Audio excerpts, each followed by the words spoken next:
But we begin tonight with witnessing history, Game of Thrones style. Now, if you live long enough and observe politics long enough, you're liable to see some amazing things. And over the weekend, political observers and journalists and historians got to witness one of them. The finale of the clash between two of the most powerful individual figures in modern political history. Nancy Pelosi, arguably the most effective House Speaker of the modern era and the current Speaker Emerita, and Joe Biden, the President of the United States. Ms. Pelosi, who ceded the leadership of the House Democratic Caucus to Minority Leader Hakeem Jeffries more than a year ago, in a passing of the torch that was as elegant and seamless as anything we've seen in modern politics, led what can only be called a political coup d'etat against Biden. The 81-year-old president, who in a debate 3 weeks ago displayed a physical weakness that sent his party into a literal existential panic. A panic that became the fixation of the media and a cause among rich Democratic donors, op-ed writers, thought leaders, and elected Democrats on Capitol Hill, who collectively came to see Biden as a liability for their own re-elections and for the critical race against the fascist cult leader who has vowed to be a dictator on day one, the twice impeached, multiply indicted felon, adjudicated sexual abuser, and failed former President Donald Trump. At stake? Well, just our democracy, nothing too big. The push to oust Biden from the election involved weeks of private and public pleading, with House members and senators going on record and in letters and in leaks to the press. The increasingly vocal and urgent calls for Biden to step aside and make way for a younger candidate who could more effectively take the fight to Trump divided the party in some ways along racial lines, with Black and Latino members seeing a deeper play at work to oust not just Biden, but Kamala Harris, too. As the fury inside the party heated up, Democratic donors began to make the money dry up and threatened to not put another penny into the race until Biden was no longer the nominee. And Pelosi, Chuck Schumer, and House Minority Leader Hakeem Jeffries let it become public that Biden should go. Olenna Tyrell style. I want him to know it was me. Then over the weekend, as Biden recovered from COVID, holed up in his Delaware home with just his family and close friends and aides around, came the coup de grace. Biden's closest aides shared catastrophic internal polling with him and First Lady Jill Biden that showed a certain defeat in November, not just for Joe Biden, but for Democrats down ticket too. And so Biden relented, putting his country before his own ambition, though reportedly not with zero bitterness toward the party he has served his entire adult life. The Pelosi coup succeeded when on Sunday afternoon, July 1st, 2024, Biden released a letter announcing he would no longer seek a second term. But Joe Biden, a man who has been in politics since he was 29 years old, as a senator and then committee chairman, a two-term vice president, and the president of the United States after winning the office on his third try by beating the man Hillary Clinton couldn't, a man who has endured excruciating and repeated personal loss and tragedy and allowed it to fuel his determination to save the soul of his country. That guy had one more card to play. Less than half an hour after he announced his withdrawal, Biden exercised what in many ways is the greatest power any leader can, the power to choose your own successor. He bypassed the rumored wishes of the Pelosi and donor crew and fully endorsed his historic vice president, Kamala Harris, to be the Democratic nominee and the would-be first woman, first Black woman, and first Asian American president, on the very day that state party delegations were meeting on Zoom calls to work out the delegate votes in the upcoming Democratic convention. The Biden endorsement sent a lightning bolt through American politics, unlike anything that I've personally seen since then-Senator Barack Obama made his debut at the 2004 Democratic Convention, prompting Oprah Winfrey to declare him the one. The Biden nod, posted on his social media accounts, prompted state parties and over 200 Democratic lawmakers, one by one, to follow their president's lead and endorse Harris, too, as did the various governors, whose names have been tossed around as possible rivals for the nomination. As each one endorsed her, they effectively took their names off the virtual list of competitors, allowing Harris to bask in the glow of a captivated media and unbelievable fundraising. $81 million raised in the first 24 hours of her campaign. That is the largest single-day haul of any candidate in history. And it includes more than $1.5 million that was raised in just a few hours on a late-night Zoom call with black women, which swelled to 44,000 attendees by midnight.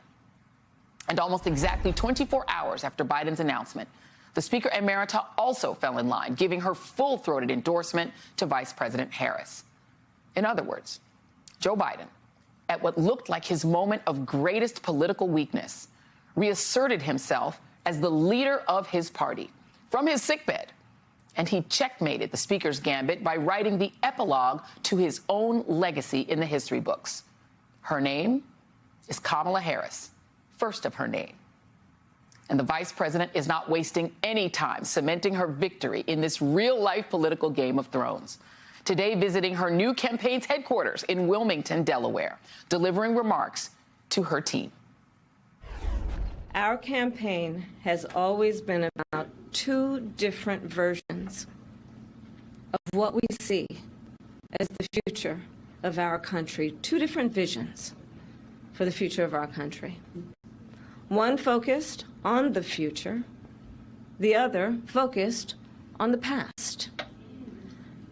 Donald Trump wants to take our country backward to a time before many of our fellow Americans had full freedoms and rights.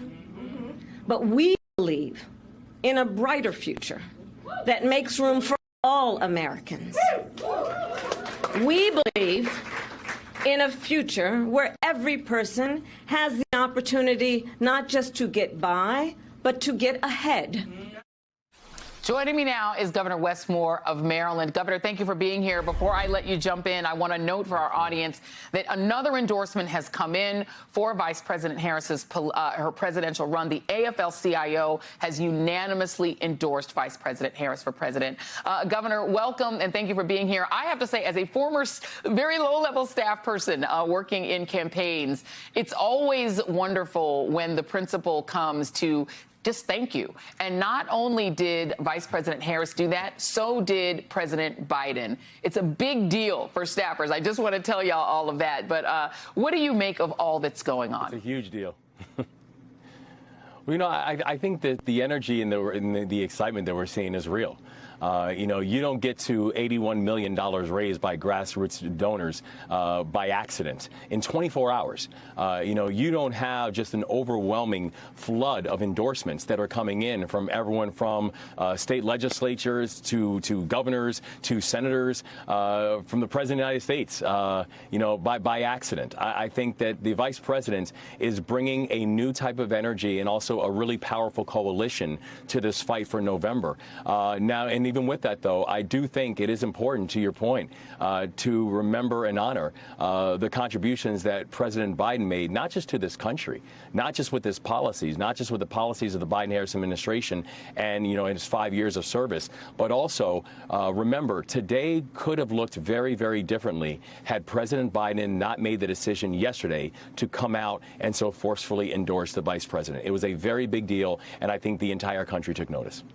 Yeah, and I wanted to lay it out that way because I do believe that this idea of picking your successor, it's a huge deal. And there was a lot of talk inside the Democratic Party of just sort of throwing it to an open convention and sort of making it kind of randomized, right? And your name was in there. There are lots of names that were thrown in there. The governor of Pennsylvania, Josh Shapiro, very popular, Big Gretch in Michigan. And so all these names are being thrown in this randomized process. And I considered it a power move for President Biden to say, nope, I'm going to bless somebody in particular and really tell my party where I want you to go. And the party followed. I mean, to me, you know, anyone on the right in the Republican Party that wants to declare this a weak president, he showed no, he's the leader of the party. And I think we also saw with the vice president that even as she says, you know, that she appreciated the endorsement of the presidents of the United States. But even as the vice president said, she's going to go out here and earn this. She's going to go earn the support of the delegates. She's going to go earn the support of the American people because, you know, to win an election, there is no coronation to win an election. We know that the people of this country, they do not like that. They don't support that. And history has shown us that. But the vice president, as you've seen literally from day one, she is out there speaking to the campaign volunteers and speaking to the American people. She is going to go out here and earn this victory. And I have always believed that the people who go out and put in the work are the people who are going to come out victorious. She is putting in the work. She knows she has an entire army of people behind her that are ready to put in the work with her. And we are going to make sure that she becomes the next president of the United States. Let's do a little preview of what the case is going to look like against Donald Trump. Here is one of the other things that she said, and this was Vice President Harris talking about Donald Trump today.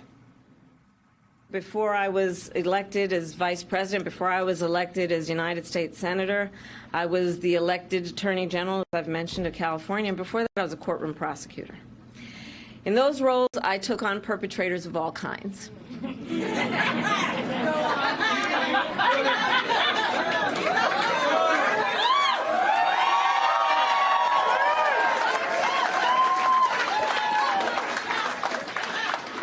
Predators who abused women, fraudsters who ripped off consumers, cheaters who broke the rules for their own gain. So hear me when I say, I know Donald Trump's type.